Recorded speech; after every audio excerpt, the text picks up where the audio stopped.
An unwanted pregnancy forced me to get married. What I didn't expect was that my fiancé had deliberately caused it so his mistress could get a promotion to director. I didn't cry. I just made my move in silence. A few days later, he turned pale, seeing me in a power suit sitting in the director's office. I was frozen in front of the door to VIP room number 608, my hand clutching the cold keys to my Audi.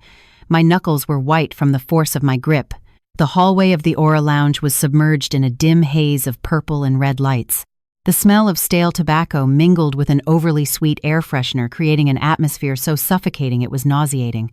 At this hour, I should have been at home, curled up under a warm blanket, sipping a soothing herbal tea specially blended for expectant mothers. But a 10 p.m. call from Jake, Damien's best friend, had pulled me out of the house.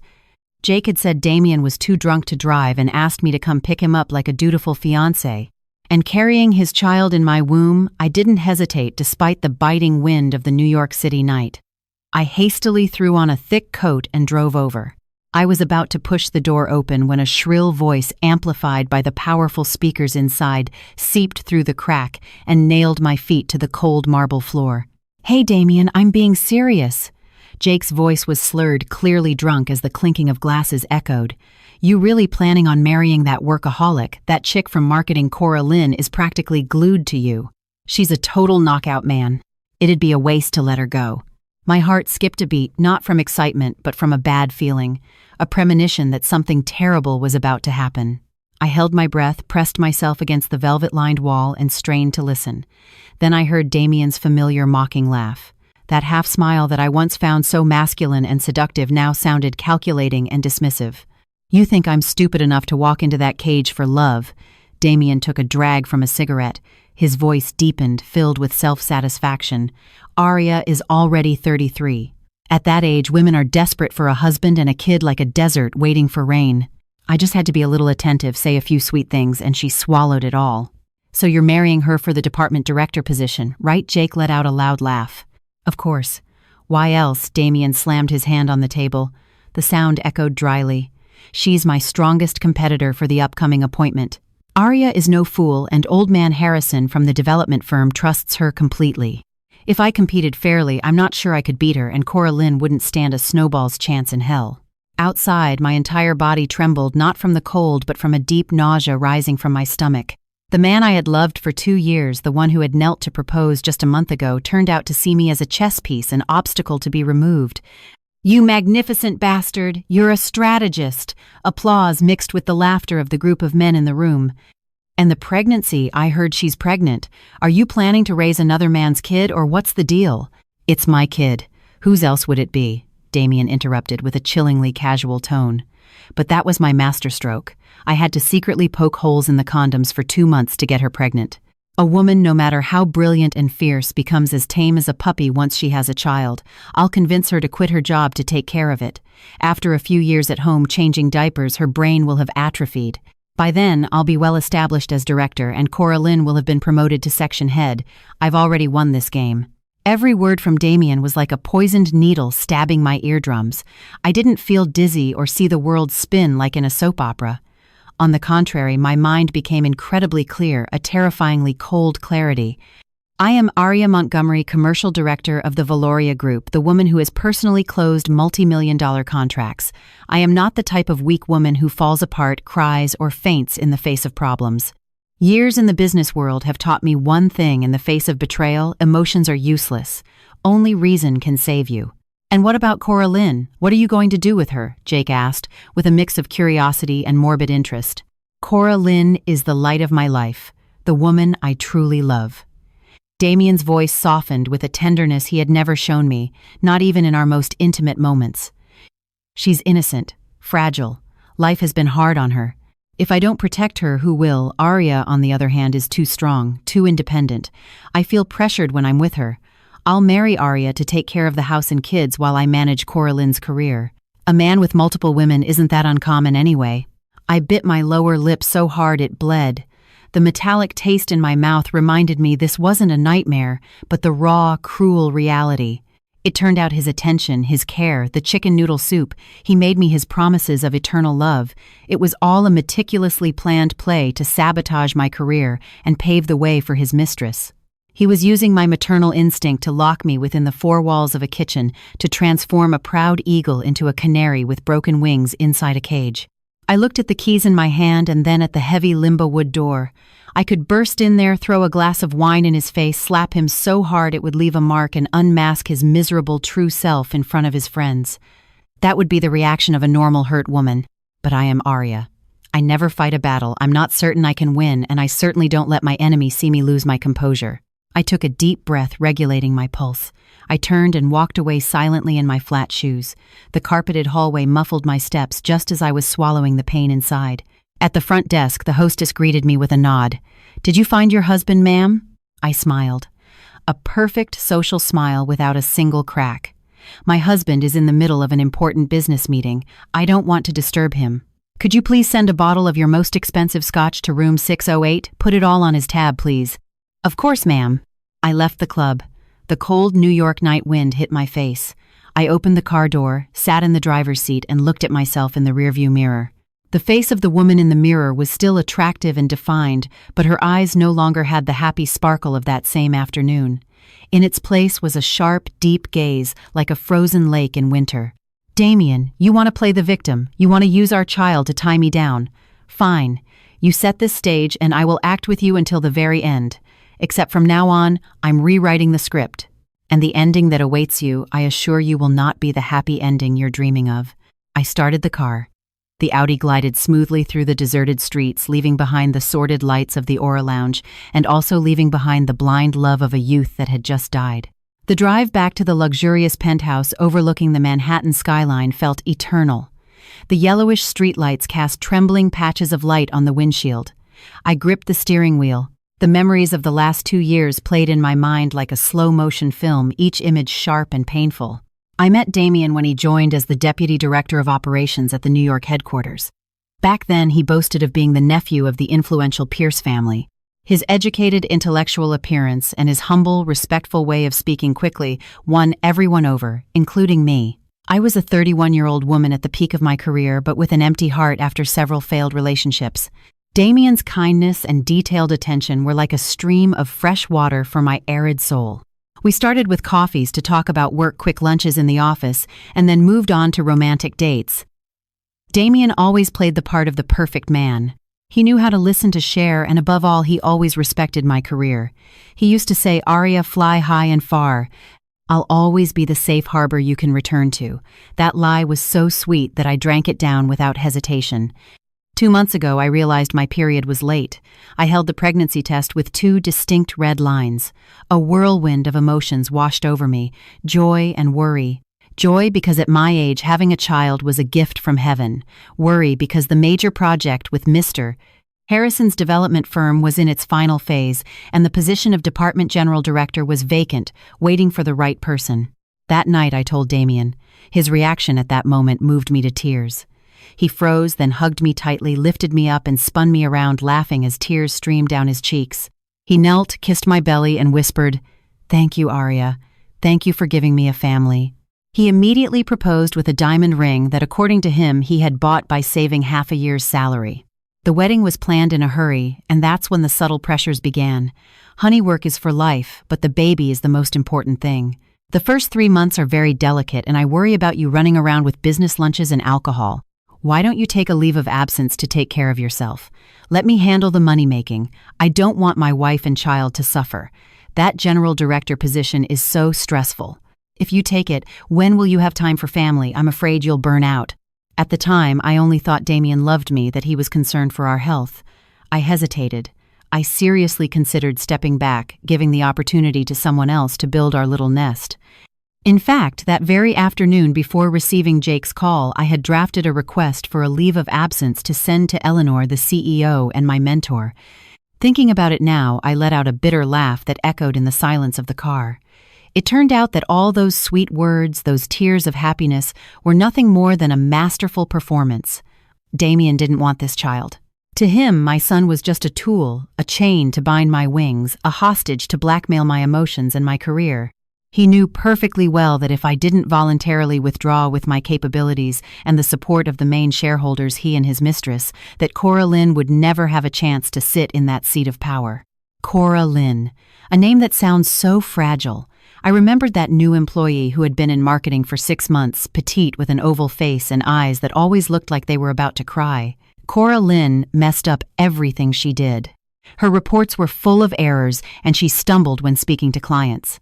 Every time a superior reprimanded her, she resorted to crying, lamenting her difficult family situation, her elderly mother and her younger siblings to evoke pity. I once warned Damien about Cora Lynn's incompetence, but he simply dismissed it, saying I was being too harsh, that the girl was young and needed time to learn. It turns out her learning time was spent in my fiancé's bed. The light of his life, his ideal love, the type of woman Damien liked, was the classic damsel in distress who plays weak so men can play her protector, but who is full of ambition behind your back, ready to snatch what doesn't belong to. And her. The car entered the building's garage. I turned off the engine and sat in the dark for a few more minutes. I placed a hand on my belly. There, a tiny being was forming. It was innocent, but its father was too cruel. A ruthless question appeared in my mind. Should I have this baby? If I had him, he would always be the tie that bound me to that miserable man. He would use the child to disrupt my life, claiming his rights as a father, demanding part of my assets, fighting for custody. I would have to deal with the scheming, fake Pierce family forever. Besides, to bring a child into the world without being able to give him a complete family, to let him grow up with a father who sees him as a tool, wouldn't that be an even greater crime? But if I had an abortion, he was my own flesh and blood. Hot tears sprang from my eyes, rolling down my cheeks. It was the first time I had cried since leaving the club. I cried for that little life that hadn't even been born and was already a pawn in his father's hands. I cried for my blind love, and I cried for the painful decision I was about to make. I wiped my tears and recomposed my expression in the rearview mirror. I couldn't be weak. This was no time for sentimentalism. I needed proof. I needed to confirm the condom conspiracy Damien had boasted about. I opened the car door and got out. The sound of the door closing was firm, as if I were closing an old chapter of my life. The elevator took me to the 25th floor. The penthouse was spacious and quiet. I went straight to the bedroom and turned on all the lights. Everything was tidy, just as I had left it. The enlarged photo from our engagement shoot hanging over the bed seemed to mock me. Without even glancing at it, I went to the nightstand on Damien's side.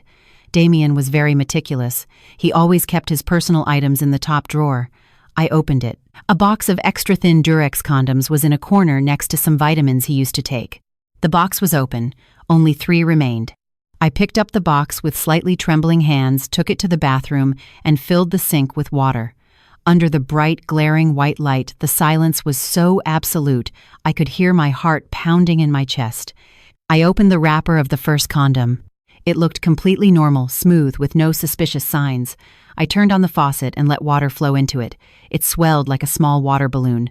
I held my breath, watching. 1 second, 2 seconds, tick-tock. Tiny droplets of water began to seep through the tip, not in one place, but in 3 or 4 minuscule, precise holes, clearly made with a sharp object like a needle. I tried the second and then the third. The result was identical. They were all subtly punctured. Without a close inspection with water, it would be impossible to detect with the naked eye. A chill ran down my spine. This wasn't an accident. It was a calculated, meticulous plot down to the last detail. Damien had planned this for a long time, patiently executing it every day, just waiting for me, his prey, to fall into the trap. He not only wanted to destroy my career, but he also wanted to manipulate my body, my autonomy. He disregarded my reproductive health, disregarded the child's future, all to achieve his despicable goal of promotion. I looked at the broken condoms in the sink, the water dripping the images of Damien, carefully giving me vitamins, helping me walk, caressing my belly, appearing like scenes from a horror movie. Behind that intellectual smile hid the heart of a snake. I gathered all the evidence, threw it in the trash, and washed my hands with soap, scrubbing so hard my skin turned red. I wanted to wash away any trace, any filth related to that man. Back in the bedroom, I sat on the edge of the bed and picked up my phone. It was midnight. I sent a message to Eleanor, the CEO. "Eleanor, I need to see you urgently tomorrow. It's not about work, it's personal. I need your help." Eleanor replied instantly. It seemed she wasn't sleeping either. "Of course, Aria. 8 a.m. at our usual coffee shop. It's serious. Very serious. It affects my survival," I replied curtly. Then I opened my contacts and looked up the number of a prestigious private gynecological clinic. I stared at the numbers for a long time. Reason told me to call, but my mother's heart twisted in pain. But then the image of Damien's smug face at the club flashed back in my mind. Arya will become as tame as a puppy. No, I am not a puppy. I am a wolf, and a wolf never lets others decide her fate. I made an appointment with a specialist for the next afternoon, the Reason consultation on pregnancy termination. Once everything was done, I lay down, but I couldn't sleep. I opened my personal safe and took out my savings books and the deed to the house. I bought this penthouse before I met him. It's solely in my name. The car is also mine, and the money in my account is the fruit of 10 years of hard work. Damien hadn't contributed a single cent aside from some tacky gifts bought with his bonuses, which were probably also embezzled from the company. Luckily, we weren't legally married yet. He wanted to wait until the pregnancy was more advanced, or until he got promoted to have a proper wedding.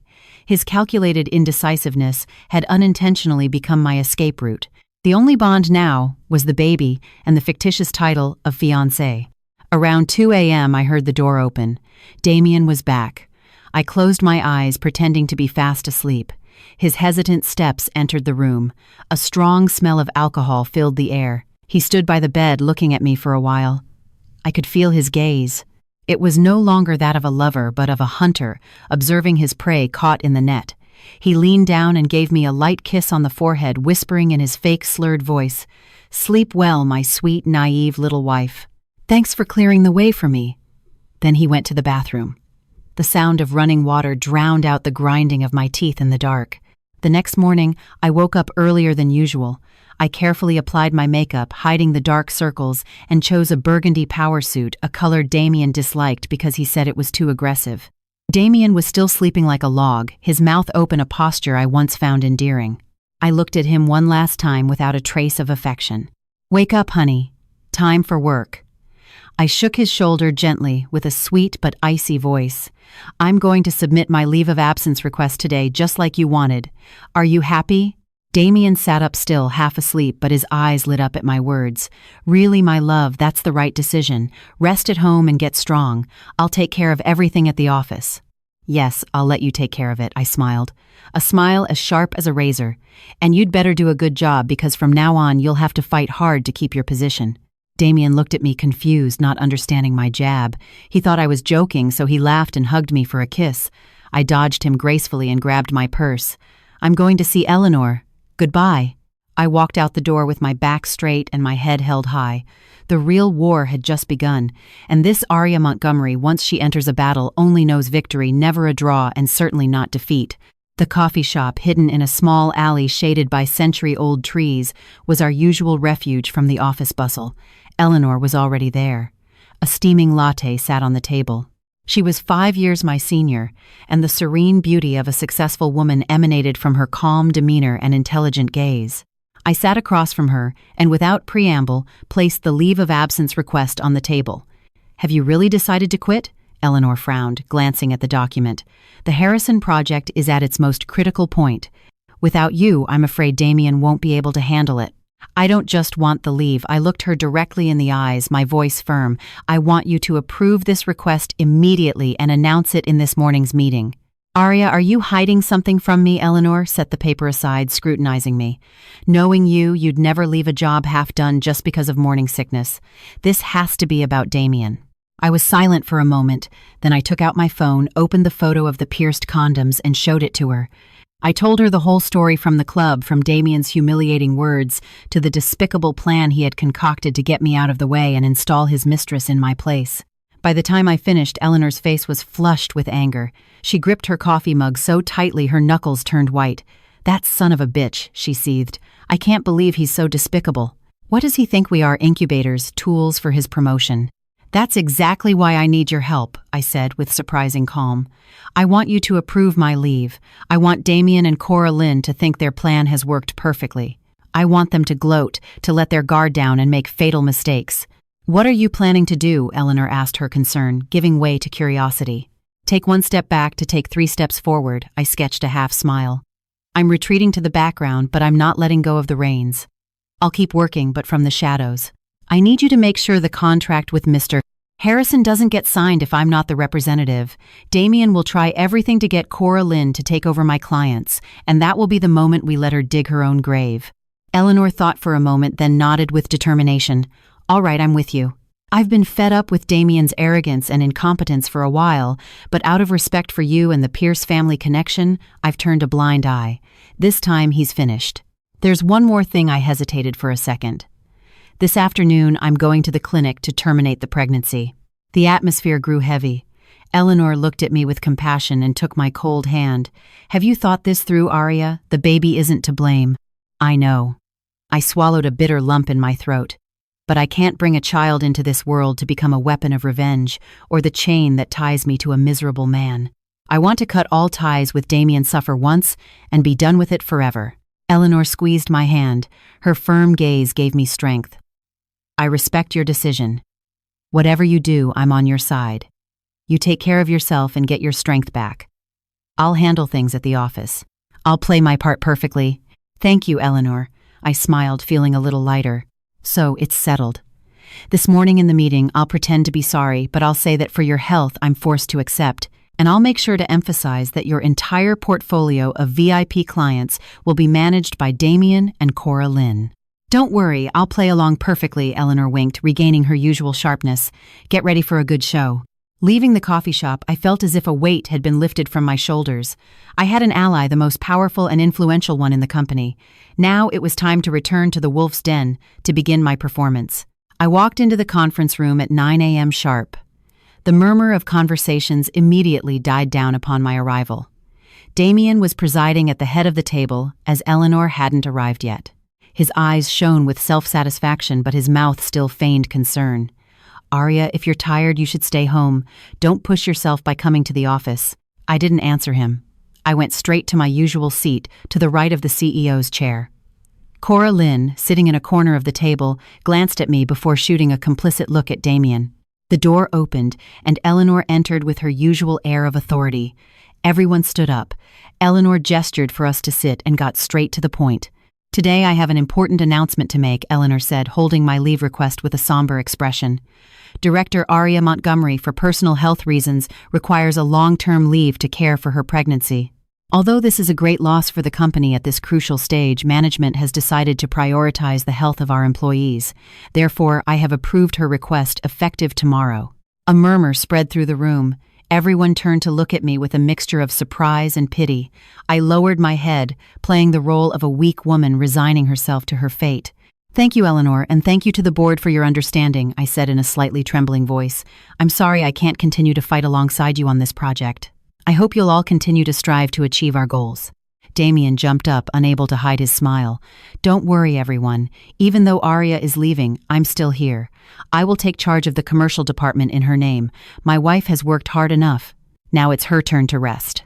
He deliberately emphasized the words, my wife, to assert his ownership and project the image of a model husband. I felt like throwing up, but I maintained a forced smile. As for staffing, Eleanor continued, her gaze sweeping over Cora Lynn, who was shrinking in her corner. Arya's workload is enormous. Damien won't be able to handle it all alone. Therefore, I propose transferring Arya's portfolio of VIP clients to Miss Cora Lynn Vance under Damien's supervision. Miss Vance is a young and dynamic employee, and this is an opportunity for her to prove her worth. Cora Lynn, as if she couldn't believe her ears lit up, stood up and bowed several times. Thank you, Miss Hayes, for your confidence. I promise to do my best not to disappoint you or Mr. Pierce. All right, Eleanor gestured with her hand. Arya handed over the files to Cora Lynn right after this meeting. When the meeting ended, everyone left. Damien stayed behind and patted my shoulder, whispering, See, even Eleanor supports Cora Lynn. You rest at home and take care of yourself. I'll tell Cora Lynn to stop by your office to pick up the documents now.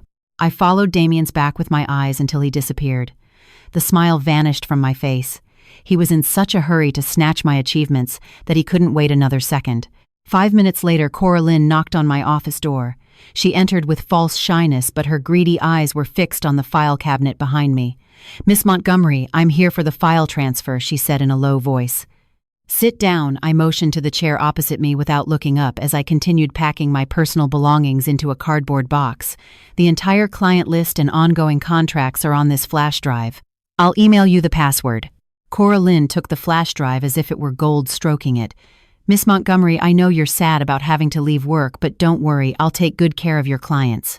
Damien says, I have talent that I just need a chance to shine." I stopped what I was doing and looked her directly in the eye. Cora Lynn, being in sales isn't just about drinking wine at business lunches and flirting with men. My clients are sharks. Do you think you have what it takes to play with them? Cora Lynn was intimidated by my gaze but quickly regained her arrogance. "Don't you worry so much. With Damien's guidance, I'm sure I'll do fine. Nowadays, talent is one thing, but what's important is knowing how to use your connections. You're very good, yes, but men get scared of women who are too strong. I'm different. I know how to please them." Her words were an open declaration of war. She was no longer hiding her ambition. She believed I was finished, that I was the loser, and that she no longer had to show me respect. "Well, congratulations." I closed the cardboard box and stood up. "I hope you please them as much as you please my fiancé. But remember what I'm telling you. Sitting in this chair is easy. The hard part is staying in it. Don't let it be that when you fall, there's no one there to pick you up." Cora Lynn grimaced, stood up and walked to the door with the flash drive. "Thanks for the advice. Go home and make dinner. Your time is over." I watched her swaying figure and smiled to myself. She had the flash drive, but she didn't know that the truly important clients, the key contacts, weren't on it. The list she had received was an empty shell, or contained only the most difficult and problematic clients that I had deliberately left for her as a welcome gift. I left my office with the box in my arms. The employees looked at me with pity. I smiled and said goodbye. This wasn't an end, but the beginning of a purge. I would be back, and the day of my return would be Judgment Day for that adulterous pair. Before leaving, I stopped by the office kitchenette to pick up a personal thermos I had forgotten. As I approached, I heard giggles inside. It was Cora Lynn's voice and that of a few administrative assistants known for their gossip. "Girl, that Aria, she's so fierce." And in the end, Damien sent her home to raise kids. Of course, Cora Lynn's voice was shrill and smug. If women spend all day working and neglect their appearance, it's normal for their husbands to get tired. Men fall in love with their eyes. She thought she could hold on to him just by making a lot of money. Ha! Damien only saw her as an ATM. And the pregnancy, I heard Damien was pampering her so much. Pampering her, Cora Lynn laughed scornfully. It was all a strategy. Damien told me he had to do it so she would hand over power docilely, otherwise it would have been impossible to pull the chair out from under her. Now she'll be at home with her deformed, ugly belly.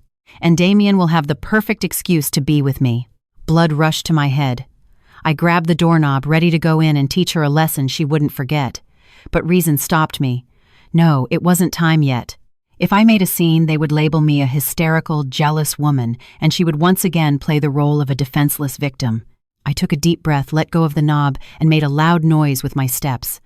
The laughter stopped abruptly. I pushed the door open and walked in with an impassive face, as if I hadn't heard a thing. Cora Lynn and the others stared at me, pale as paper. Cora Lynn was holding a glass of water and her hand was trembling so much that she spilled some. Completely naturally, I went to the shelf, grabbed my thermos, and turned to face Cora Lynn. She avoided my gaze, pretending to wipe the water off the counter. "Cora Lynn," I called her. My voice was soft but full of authority. "Yes, Miss Montgomery," she stammered, forgetting her earlier cocky tone. "You're right," I smiled and stepped closer to her. "Men fall in love with their eyes, but you forget one thing: beauty fades. Only intelligence and character endure. You used your beauty to seduce Damien to steal what doesn't belong to you. But are you sure you can hold on to him forever? Or when you get old and ugly, will he look for someone younger and fresher to replace you just like he's doing with me?" Cora Lynn's face went from red to white. She bit her lip, unable to say a word. And another thing, I leaned in and whispered in her ear low enough for only her to hear. "You thought you won. The game has just begun, sweetie.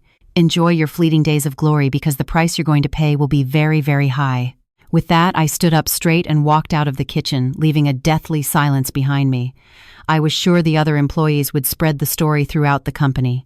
I wanted to plant a seed of fear in Cora Lynn's heart, an unease that would gnaw at her day by day. Those who do wrong never have peace. I went down to the building lobby and took a taxi to the clinic. It was starting to drizzle. The raindrops hit the window, fogging everything up. At the private gynecological clinic, lying on a cold examination table, the doctor looked at me with concern over her thick glasses. "Are you sure about your decision? The fetus is developing normally?" I'm sure, I replied. My voice echoed solitarily in the empty room. I closed my eyes as the anesthesia began to take effect. A single hot tear rolled from the corner of my eye onto the pillow. Forgive me, my child. Forgive me 1,000 times. In another life, please be born into a happy family. Don't be my child again. In my induced dream, I saw myself in the middle of a desolate field. In the distance, Damien and Cora Lynn were laughing and waving at me. But suddenly the earth opened up beneath their feet and swallowed them into a dark abyss. I watched them fall without feeling a thing. When I woke up, it was already night. A dull ache in my lower abdomen reminded me that it was all over. The baby was gone. The last link that tied me to Damien had been severed. I left the clinic. The rain had stopped and the air was fresh and clean. I took a deep breath, feeling my chest expand. The physical pain would heal. The emotional pain would become a scar. I took out my phone and called Mr. Harrison, the CEO of the Associated Development Firm. Mr. Harrison, it's Aria Montgomery. I apologize for calling you at this hour. I have something important to discuss with you about the contract. Yes, not as a representative of the company, but on a personal basis. Could we have tea tomorrow? On the other end of the line, Mr. Harrison's voice sounded energetic. Of course. I was just thinking of calling you. I heard you left the company. What kind of management is that? Changing leaders in the middle of a battle? I only trust you, you know. It's a long story, Mr. Harrison. I'll explain everything when we meet tomorrow. I assure you, you won't lose out. I hung up. I looked at the starry night sky. The light from a streetlight cast my long, lonely shadow on the sidewalk, lonely but proud. Tomorrow, a completely new Aria Montgomery would be reborn. No longer the naive girl who believed in eternal love, but a steel warrior ready to crush anyone who dared to trample on her dignity. Damien, Cora Lynn, just you wait. I returned to the penthouse as the clock struck 10 p.m. My body was exhausted after the procedure, but my mind was strangely lucid. The house was dark and cold as a tomb. Damien hadn't returned yet. He was probably busy celebrating his victory with his light of my life, or comforting her after the scare I gave her at the office. I didn't turn on the lights. I sat on the living room sofa and poured myself a glass of warm water. The streetlights filtered through the large window, drawing luminous patterns on the hardwood floor. I sat there motionless as a statue, listening to the ticking of the clock. Every second was a reminder of the pain and hatred accumulating inside me. The phone vibrated on the table, breaking the deathly silence. The screen lit up, displaying Damien, the name I had once saved with such affection. I stared at it. An ironic smile formed on my lips. Now those words seemed ridiculous and grotesque. I let it ring 3 times before slowly answering, modulating my voice to sound sleepy and tired. Hello, what is it, honey? Aria, where are you? Why aren't you asleep yet? Damien's voice on the other end wasn't one of concern, but a hostile interrogation. The loud music and laughter in the background indicated he was at a party somewhere. I just fell asleep, I lied without batting an eye, fidgeting with the glass. My stomach has been hurting all afternoon. I think I might be having a miscarriage scare. Did you call for something? Damien was silent for a moment. Perhaps the mention of the pregnancy made him feel a pang of guilt, but his voice quickly became more aggressive. And you still ask, what the hell did you do at the office this afternoon? Why did you go to the kitchenette to harass Cora Lynn? Do you know she's been crying her eyes out and threatening to quit? You're her superior, a director, and you're bullying a new employee. Do you think that's normal? His accusation was like a bucket of cold water erasing the last shred of hope I had for his conscience. His fiancé was at home in pain, worried about losing their baby, and the first thing he did wasn't to ask about her health, but to reprimand her for hurting his mistress. I took a deep breath, containing my rage, and kept my voice as calm as possible. Damien, I don't know what you're talking about. I just went to get my thermos and reminded Cora Lynn of a couple of things about her professional attitude. I've handed over my entire client portfolio to her. I have the right to demand professionalism. Or would you prefer I let her ruin the reputation I've worked so hard to build? Don't make excuses, Damien shouted. Cora Lynn says you mocked her, insulted her, and threatened her. Stop your stupid jealousy. There's nothing between Cora Lynn and me. I see her as a little sister. I want to help in her career. What you've done is humiliate me, do you understand? A little sister, I burst out laughing, a bitter sound in the silent night. Damien, does a brother poke holes in condoms to get his wife pregnant to clear the path for his little sister? Does a brother go out for drinks with his little sister until midnight while leaving his pregnant ailing wife at home? On the other end, complete silence. Even the music seemed to have quieted down. I had left him speechless. He didn't expect me to know about the condoms. Or maybe he thought I was just being sarcastic, but his silence was the clearest confession. "What nonsense are you talking about?" His voice lowered a hint of panic in it. "Who put these ideas in your head? Don't believe gossip. Everything I do is for our future, for our son." "Enough." I cut him off, feeling a deep disgust. "I don't need your explanations. Go comfort your little sister. I'm tired and I need to rest. Oh, and remind Coraline that tears don't improve sales figures.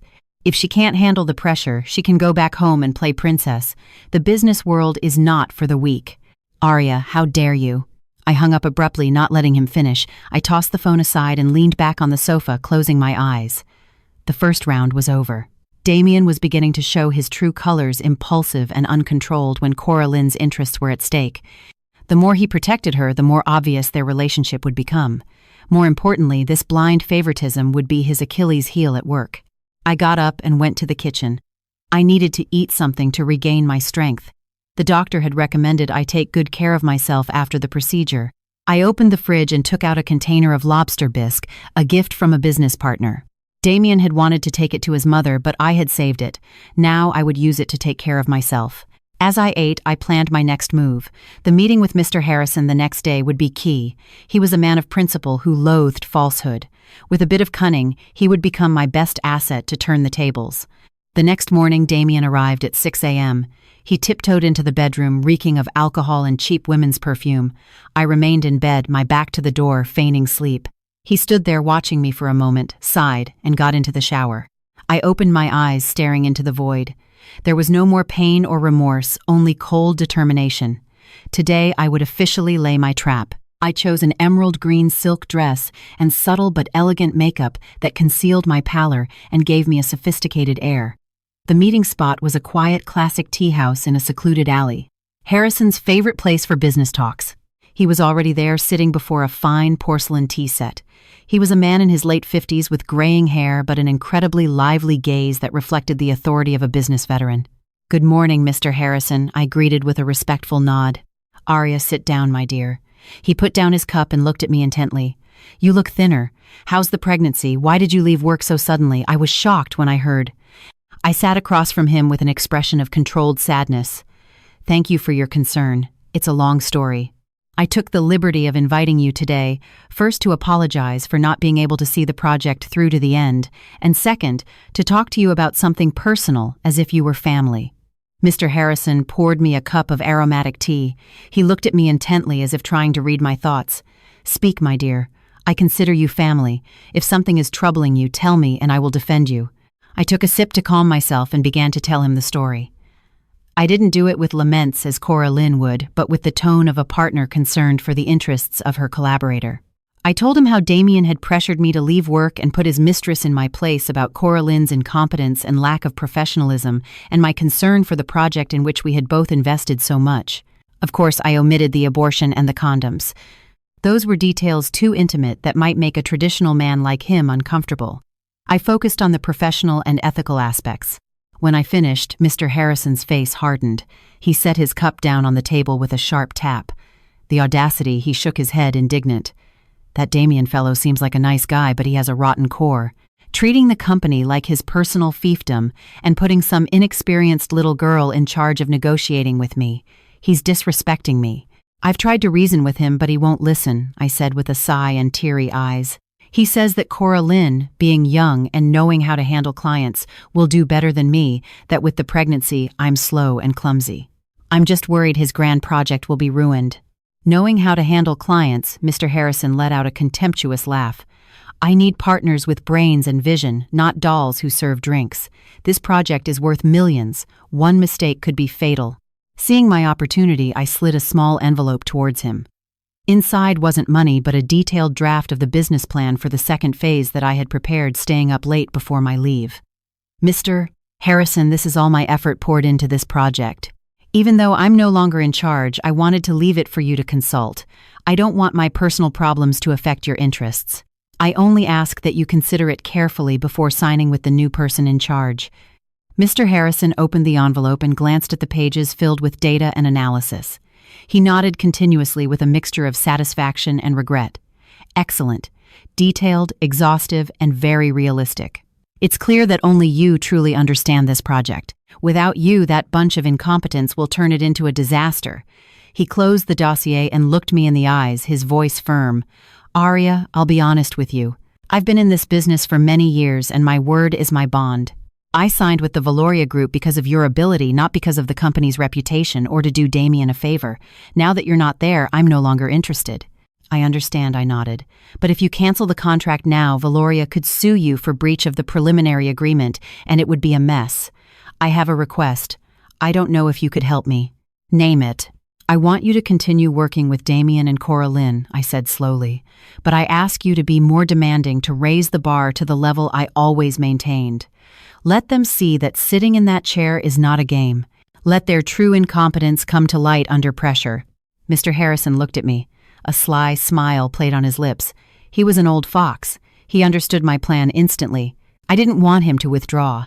I wanted him to be my touchstone, my sharp blade to unmask those frauds. Very well, young lady. He laughed heartily, slapping his thigh. You want to use me as your weapon, eh? All right, I'll help you. I'm also curious to see how that little girl and this Damien character handle my reasonable demands. Let's see how long their act lasts. Thank you so much, I smiled, pouring him more tea. And don't worry, when this is all over, I promise to compensate you with an even more valuable contract. I trust you. He raised his cup. Let's toast to the curtain falling on this farce soon. I await the day of your return. We clinked our cups. The sound echoed in the silence like a bell announcing the end for the traitors. I knew that from that moment on, Damien and Coraline had unknowingly walked into a dead end. The news that Coraline was officially taking over the South Manhattan real estate project spread through the company like wildfire. She walked around with an air of grandeur, giving orders to my former subordinates in a high-handed tone. Damien was always by her side, acting as her protector, ready to reprimand anyone who dared question his little mistress. I was at home, but my eyes and ears in the office were working at full capacity. Reports came to me constantly. Marina Coraline came to this morning's meeting completely unprepared. She kept stammering and left everyone frustrated. David Damien just approved an extraordinary raise for Coraline. The excuse is assuming greater responsibilities. Everyone is gossiping. I read the messages with a smile. Let them enjoy their fleeting power. The higher they fly, the harder they will fall. The climax of the farce came on Friday night at the presentation dinner with the key partner. Damien and Coraline booked a private room at the most luxurious restaurant in the city to entertain Mr. Harrison and close the deal. I wasn't there, but thanks to Mr. Harrison's vivid account and the recordings his assistant secretly sent me, I was able to reconstruct the disaster as if I were watching a movie. The evening began smoothly, Damien impeccable in his suit, Coraline in a low-cut dress and heavy makeup. But the trouble started with the appetizers. Mr. Harrison, following custom, raised his glass of red wine, a toast to this new collaboration. I hope Miss Vance will live up to Arya's standard and bring a fresh perspective to the project. Damien raised his glass, smiling, but Coraline remained still playing with her water glass. I'm sorry, Mr. Harrison, she said in a whiny voice. I can't drink wine. It's too strong and bitter. I'll just have water. The atmosphere froze. Mr. Harrison was left with his glass in the air. His smile vanished.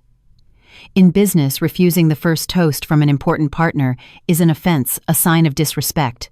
Damien, seeing the situation, quickly intervened. Please excuse her, Mr. Harrison. Coraline doesn't handle alcohol well, and she also has a skin allergy. I'll drink for her. He drank his glass and was about to drink Coraline's, but Mr. Harrison slammed his own glass on the table. Mr. Pierce, his voice was icy. I am toasting my business partner, the person responsible for my millions, not her escort. If Miss Vance is so fragile that she can't have one courteous drink, how will she handle the pressure of this job?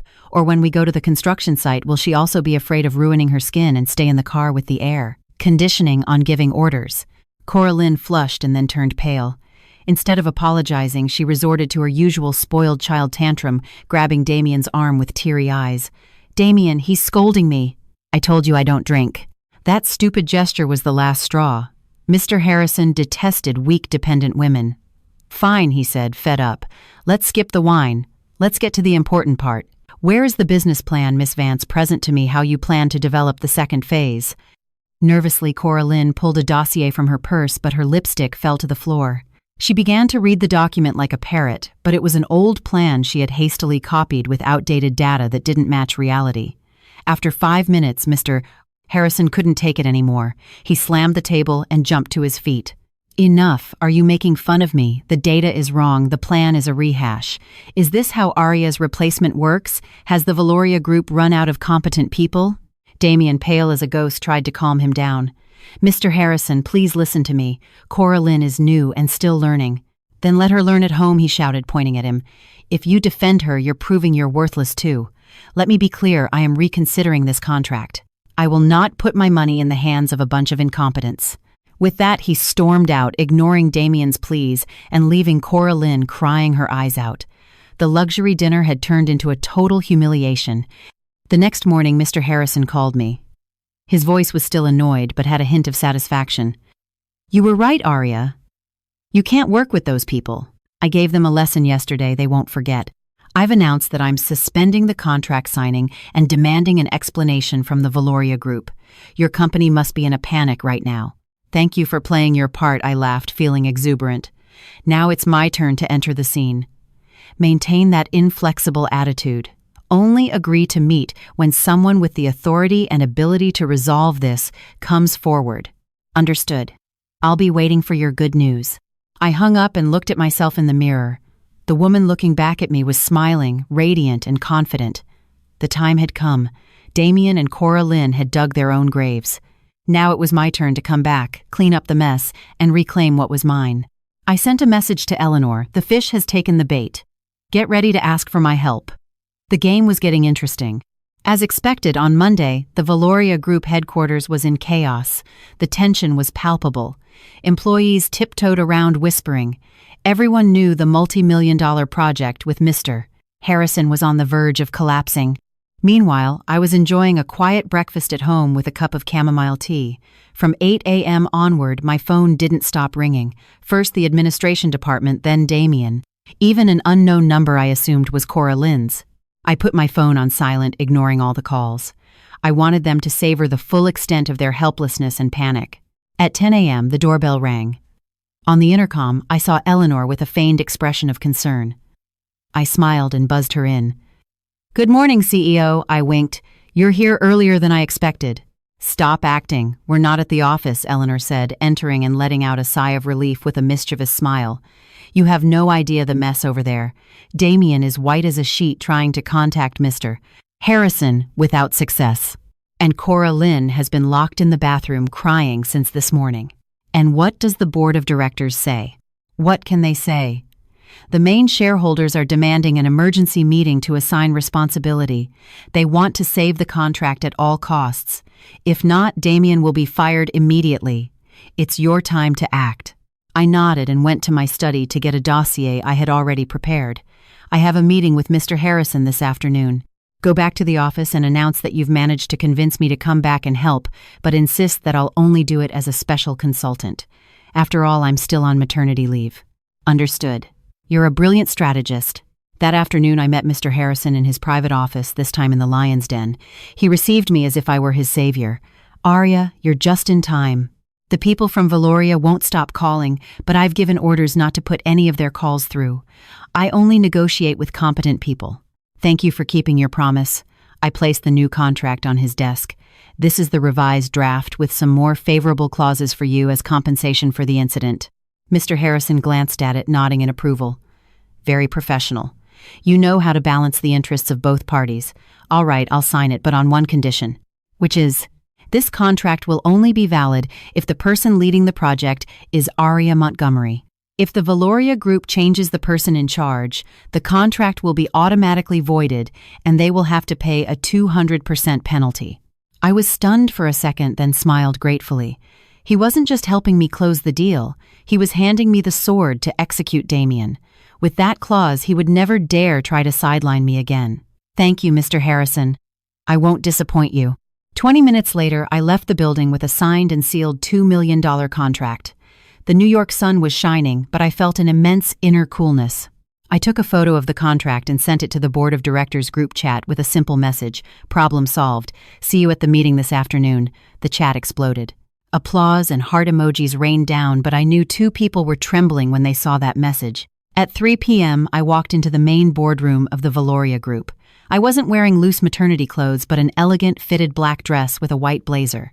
I wore low heels, but my presence radiated power. The room fell silent. Damien, sitting at the head of the table, had a haggard face and sunken eyes. Cora Lynn was beside him, her head down, not daring to look at anyone. I walked directly to my seat and dropped the contract dossier on the table. The thud sounded sharp, like a judge's gavel. The $2 million contract with Harrison Development has been signed, I announced, my gaze sweeping over the astonished faces. Mr. Harrison has agreed to overlook our little slip-up, but on the condition that I personally lead the project. Applause erupted. The shareholders and department heads looked at me with admiration. Eleanor smiled, satisfied. Damien forced a smile and clapped with the others, but his face was a mask of pain. Thank you, Aria, for your effort. I always said only you could solve this. One moment I raised my hand, my voice icy. The job is done. Now, let's talk about responsibility. Who caused this disaster? Who was about to throw $2 million down the drain due to their incompetence and lack of professionalism? All eyes turned to Cora Lynn. She trembled pale. She stammered, trying to make an excuse. Stand up, I shouted, startling everyone. Are you a sales executive or a guest at a party? You go to a key meeting unprepared with erroneous data, and on top of that, you behave like a spoiled child refusing to toast. Do you think the business world is a daycare? I'm sorry, Miss Montgomery. I'm sorry, she broke down crying. It's just, I was tired that day and I don't have experience. If you don't have experience, don't be so greedy as to sit in a chair that's too big for you, I retorted harshly. Do you know how many people here have sweated blood to get this contract? Your stupidity doesn't just sink you, it sinks all of us. Damien, seeing his mistress humiliated, stood up to defend her. That's enough, Aria. She has admitted her mistake. Don't be so harsh. The contract was signed in the end. You sit down, I turned to him glaring. You're not innocent either. As director of operations, you tolerated and covered up an employee's incompetence for personal reasons. You mixed professional with private with disastrous consequences. If it weren't for me today, do you think you'd still be sitting in that chair? Damien was speechless, red with shame and anger, but he didn't dare to reply in front of the shareholders. He knew I had the upper hand.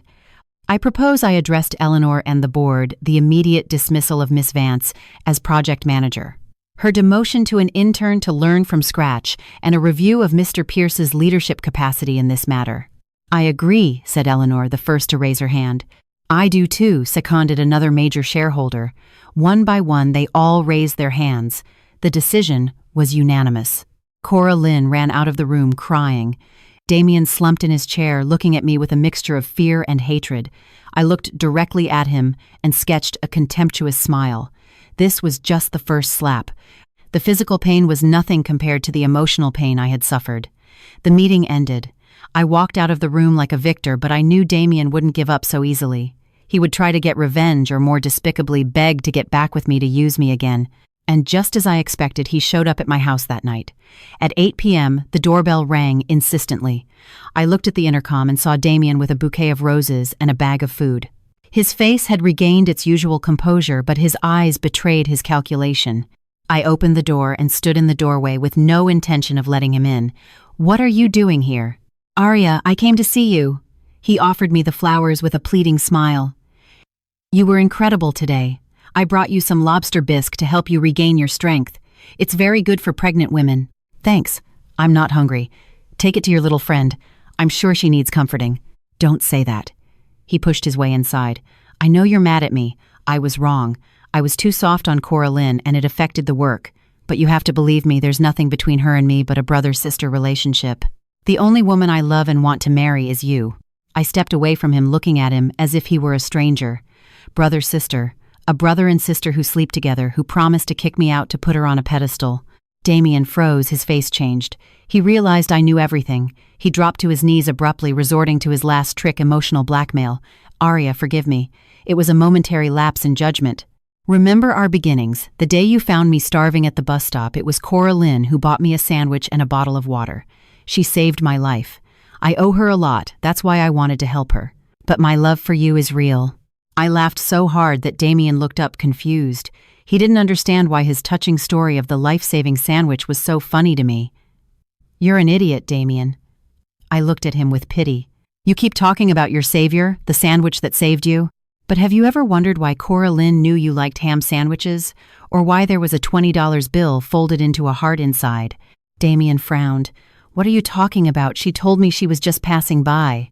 "Passing by my ass," I shouted, throwing a cushion at him. "The one who bought that sandwich was me. The one who put the bill inside was me. It was pouring rain that day and you were huddled at the bus stop. I felt sorry for you and went to buy you something to eat. But when I came back, I saw Cora Lynn talking to you. I was too embarrassed to approach, and I left. You woke up, saw her, and assumed she was your savior, and she had the audacity to take the credit." Damien was in shock. He stared at me with wide eyes, his mouth open. The truth was too much for him. He had worshipped an imposter and trampled on the person who had truly helped him. Is that true? Why didn't you tell me before?" "What for? So you could pity me," I laughed bitterly. "I loved you for your worth, for our connection, not for a debt from the past. But you're blind, a fool. You let yourself be deceived by a manipulative little actress."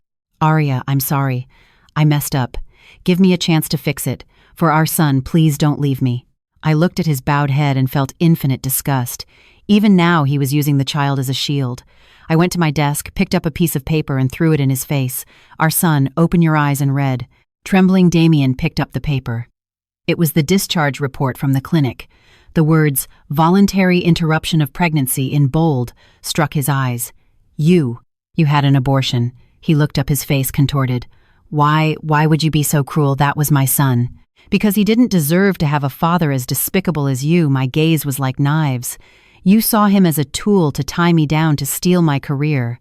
I'd rather suffer once than have my son be born into a world of lies and manipulation." "You're a witch," he screamed, lunging at me. But I was prepared. I grabbed the pepper spray I kept nearby and sprayed it in his face. Damien howled in pain, writhing on the floor. Calmly, I called security. "Security, please come up to penthouse 25. An intruder has broken in and attacked me." 5 minutes later, 2 security guards were dragging Damien away as he continued to insult and curse me. I watched him go with a frozen heart. The door closed and silence returned. I poured myself a glass of wine and went out onto the balcony. Below the city, lights twinkled. The first battle was over. I had won, but the wound was still open. However, I knew I couldn't fall apart. There was still the final act to come. The shareholders' meeting and the revelation of my true identity. "Damien Cora Lynn, just you wait. The day of your downfall is near." After that night, Damien practically disappeared from my life. He didn't dare come near my home again, partly out of fear, partly out of hatred. At the office, he avoided crossing paths with me, but I knew that silence was the calm before the storm. A wounded beast is the most dangerous. Damien was cornered. He had lost the child, his main leverage to manipulate me. He had lost Mr. Harrison's trust and his credibility with the board. And most painfully for him, he had discovered that Cora Lynn, the woman he idolized, was nothing but a fraud. However, instead of repenting, his greedy and selfish nature plunged him deeper into the mire. He could not accept defeat. He could not allow me, the woman he despised, to crush him. He needed a game changer, a spectacular achievement to regain his position before the shareholders' meeting at the end of the month, and for that he chose the most insane path: accounting fraud. I found out thanks to the surveillance camera system I had secretly installed in his office before my leave. It was an ace up my sleeve I never thought I would need, but which had now become my best weapon. On my computer screen, I watched Damien and Cora Lynn whispering in his locked office. Cora Lynn, after being demoted, had become completely submissive to Damien. She knew he was her only lifeline. "Are you sure about this?" Cora Lynn asked with a trembling voice. "Falsifying revenue is a crime. If we get caught, we'll go to jail." "Shut up, Damien," snapped, his eyes bloodshot. "What do you prefer, jail or begging on the street? That bitch Arya has the upper hand. If I don't get the general director position, my career is over. And if I go down, don't think you'll get away scotangent-free." "But the difference in the numbers is huge," Cora Lynn said, worried. "The actual revenue for this quarter is down 30%. And you want to fudge it to look like a 20% increase. The auditors will spot it immediately." "Don't worry, I've already taken care of the auditors," Damien smirked maliciously. "The head of auditing is a drinking buddy of mine. A nice stack of cash will make him turn a blind eye. Your job is to sign these phantom contracts. Pretend we just closed big deals with your family's companies. Since they have a small business, it won't hurt to use their name right. Coraline turned pale. She knew Damien was using her as a scapegoat. If it all came to light, she would be the one primarily responsible. But faced with Damien's threatening gaze, she didn't dare refuse. Trembling, she signed the false contracts worth tens of thousands of dollars. Me, in front of the screen, I sipped my bitter coffee. That pair of fools was digging their own grave. They thought money could buy everything, even an auditor's integrity. But they didn't know that Damien's drinking buddy was actually a man I had planted. I called an unknown number. Mr. Durand the fish has bitten. Accept his money, but keep all the evidence, recordings, messages. I'll need you as a witness at the meeting. Don't worry, Miss Montgomery. I know exactly what to do. I hung up satisfied with my foresight. Life doesn't give you anything for free. I had invested a lot of money and effort in building this information network, and now it was paying off. The following days, I remained silent. I acted as if I knew nothing. I continued going to the office, successfully managing Mr. Harrison's project, but without interfering in Damien's work. I let him have free rein, letting him believe he had fooled us all. Damien became increasingly arrogant. He paraded around the company, boasting of his fictitious achievements and promising extraordinary bonuses. People cheered him, but behind his back they shook their heads. Everyone suspected something was amiss. I watched him on his pedestal of lies and felt pity. He was like a moth drawn to a flame, thinking it was the light of success when it was actually the fire that would consume his life. 3 days before the meeting, the atmosphere at the Valoria Group was electric. Rumors of a change in top management were flying. Damien's camp was trying to buy votes while the neutral parties waited to see which way the wind would blow. I maintained a disconcerting calm. I went to the office, worked, and in the evenings I went shopping or to the spa. I wanted to be in top physical and mental shape for the big day, but my tranquility unsettled Damien. He had me followed, but the private investigator only reported back the boring routine of a single wealthy woman. That afternoon, I received a call from Eleanor. "Arya, come up to my office right now. A very important guest wants to see you." I was surprised. Who could it be? I tidied myself up and went to the top floor. When I entered the office, I froze. Sitting on the sofa was a middle-aged man with graying hair and a kind but imposing face. "Dad!" I exclaimed, emotional. Yes, it was Frederick Montgomery, the president of the Valoria Group, and my father. He stood up and opened his arms. I ran to hug him with tears in my eyes. Ever since I decided to hide my identity to carve out a future for myself, I had limited my meetings with him to avoid raising suspicion. I wanted to prove to him that his daughter could succeed on her own. "My foolish girl, you're so thin." He stroked my hair. "I'm sorry I let you go through all this alone. I know everything about that miserable Damien. Why didn't you tell me?" "I wanted to handle it myself, Dad. I didn't want to worry you." "My daughter's happiness is hardly a minor concern," he said seriously, though his eyes shone with love. "I was about to intervene, but Eleanor told me you had your own plan. But this time he has crossed the line. He has tarnished the company's name, and I cannot tolerate that." "Don't worry, Dad. I have all the evidence. At the meeting, I'll teach him a lesson he won't forget. I just need you to promise me one thing." "Name it. Let me be the one to unmask him.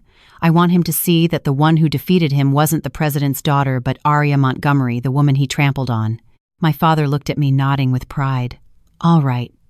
My daughter has grown up strong and brave like your mother. I'll be in the front row, just another spectator enjoying your performance." We talked for a while longer.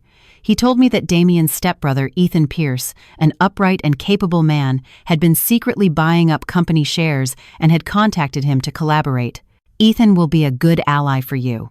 I've arranged for his appearance at just the right moment in the meeting." Leaving Eleanor's office, I felt full of confidence. I was no longer alone. I had Eleanor, Mr. Harrison, my father, and now Ethan. "Damien, what could you possibly throw at me?" The day of the shareholders' meeting arrived. The Valoria Group headquarters was decorated for the occasion. Luxury cars, shareholders, partners, and journalists filled the auditorium. I entered in a pristine white suit, a symbol of purity and justice. My presence captured everyone's attention. Damien was at the presidential table. When he saw me, he smiled smugly. With his falsified financial report, he believed victory was assured. Coraline was sitting in the back, hunched over. She looked haggard and frightened. The meeting began. After the customary speeches, the key moment arrived. Damien took the stage and presented his report. He spoke of spectacular growth figures and non-existent contracts. The dazzled shareholders applauded enthusiastically. Thank you, Mr. Pierce. We will now proceed to the vote for the position of General Director, with you as the sole candidate, the moderator announced. One moment. A firm voice echoed through the hall. The door opened, and a handsome, determined man entered, followed by a team of lawyers and auditors. It was Ethan Pierce. Pardon the delay, Ethan said, taking the stage. I am Ethan Pierce, representing a new group of shareholders that owns 35% of the company, and I have something to say about that report. What are you doing here, Damien stammered, pale. I'm here to expose your fraud. That financial report is completely false. The auditorium erupted. You're lying. You're just jealous of me, Damien shouted. Security, get him out of here. Calm down, Damien. I stood up and walked to Ethan's side. Mr. Pierce is not lying. I was the one who provided him with the evidence. Damien looked at me incredulous. His ex-fiancé and his stepbrother, his two greatest enemies, united against him. Arya, you betrayed me. Betrayed, I laughed. You are the traitor. You betrayed my love, the trust of this company, and your own conscience. Now it's time for you to pay for it. I signaled to the auditors. They projected all the evidence onto the giant screen. The fake contracts with Cora Lynn's trembling signature, the messages bribing the auditor, the recordings of their conversations. Cora Lynn, seeing it, fainted. Damien stood petrified, sweating profusely. He knew he was finished. Shareholders, I said into the microphone, does a liar and a fraud like Damien deserve to lead this company? No, everyone shouted. Insults and water bottles rained down on him. Damien collapsed, kneeling on the floor. At that moment, my father entered the room. I declare, he said in a thundering voice, the immediate dismissal of Damien Pierce as Director of Operations and the referral of this case to the police. And I am pleased to introduce you to the new General Director of the Valoria Group, my daughter Arya Montgomery. The auditorium erupted in a deafening applause. While the echo of the clapping still resonated, the main door opened again. A group of police officers entered. Who are Damien Pierce and Cora Lynn Vance? The lead inspector asked. Damien, seeing them, tried to flee but stumbled and fell. Two officers handcuffed him. Damien Pierce, you are under arrest for embezzlement, document forgery, and fraud. The sound of the handcuffs was his sentence. He looked at me pleadingly, but my face was like ice. Cora Lynn, who had just come to try to escape, screaming her innocence, but she was apprehended. Arya, save me. I don't want to go to jail. I approached her now, looking like a cornered mouse. Cora Lynn, I warned you. You chose the easy path by trampling on others. Now you have to pay the price. No one can save you but yourself. The police cars drove away. My father calmed the shareholders and announced a new era for Valoria under my leadership. Alongside him and Ethan, I looked out the window. The sun was rising after the storm. A new beginning awaited me. Epilogue. 3 months later, the case of Damien and Cora Lynn was sentenced. Both received prison terms for their crimes. Damien's arrogance vanished in prison. His family disowned him. Cora Lynn, for her part, was shattered, her future forever tarnished. Under my direction and with Ethan's help, the Valoria Group prospered. One day I received a letter from Damien from prison. In it, he asked for forgiveness, acknowledging that his greed had destroyed everything he had. I read the letter and put it away. I didn't forgive him, but I let go of the hatred. A year later, at my father's 60th birthday party, we also celebrated Valoria's success, now one of the largest companies in the country. Are you happy, my daughter? My father asked me. Very happy, Dad, I replied, resting my head on his shoulder. One day while driving, I saw Cora Lynn in the rain at the same bus stop where it all began. She was wearing a street sweeper's uniform, looking gaunt. The once arrogant light of his life was now a shadow of her former self. My heart ached. The hatred had transformed into compassion. I stopped, got out with an umbrella, and gave her some money. Here, buy yourself something warm. We all make mistakes. The important thing is to know how to get back up, she cried, grateful and repentant. At that moment, I knew I had truly closed that chapter. Years later, recognized as one of the most influential businesswomen in America, I was asked in an interview what my secret was. Never betraying yourself, I replied, turning pain into strength. And have you found your safe harbor? The young journalist asked. I smiled. My safe harbor was my family, my work, my freedom. I glanced to the side of the set. There a man was waiting for me with a bouquet of sunflowers and a warm smile. It was Leo, a partner and friend who had been by my side for years, waiting patiently. I believe I said, looking into the camera, that my spring has just arrived. We left the studio together. The morning sun shone over New York City. It was a new day. I am Aria Montgomery. I fell, I suffered, I lost, but I rose stronger and more radiant than ever. This is my life, and I am the only one who writes its story.